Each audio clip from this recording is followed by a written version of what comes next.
Hi, I'm Doreen Lecheler, and welcome to another edition of Becoming God's Woman of Destiny. Now, in our last session, I defined for you what it means to be God's Woman of Destiny, and we talked about living with purpose, on purpose.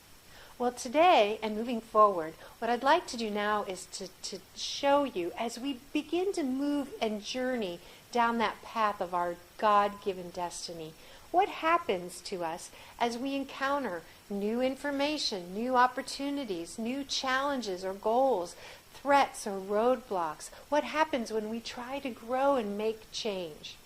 Well, essentially, there are three factors that impact your ability to release more of your God-given potential so that you can live in your God-ordained destiny and experience the fullness of life that Jesus ordained for you. And today I'm going to talk about one of the three factors, the first factor that impacts your ability to release your potential. It's known as your locus of control. Locus of control. It comes out of personality psychology, but essentially your locus of control is the way in which you assess the events that are taking place around you in your life. You either are known as having an internal locus of control or an external locus of control. Let me explain the difference. Someone with an internal locus of control will see the events that are taking place around their lives, good or bad, and internally their thought would be something like, if it's to be, it's up to me.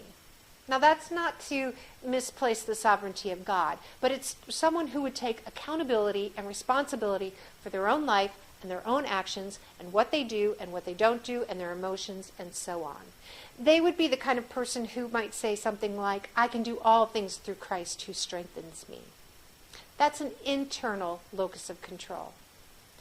Conversely, someone with an external locus of control would be someone who would look at all the events and the things that happen around their life, and they place the accountability and the responsibility for their own health, their own happiness, their own success on the things outside them. And you'll hear it in the way that they speak. It's the boss's fault. It's my husband's fault. It's the kids. It's the economy. It's whatever. It's always fate. It's always something. It's somebody else's problem, and it's somebody else's fault. They keep waiting for the world outside to change in order for them to change. They keep waiting for the events and circumstances outside themselves to make them happy or successful or peaceful or confident or whatever. They keep waiting for opportunities to happen to them.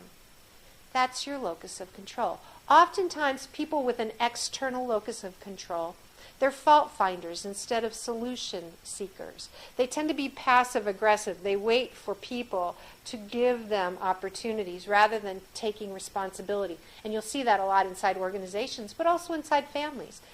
People with an external locus of control tend to really underlive their lives because they keep waiting for something to happen rather than make it happen themselves.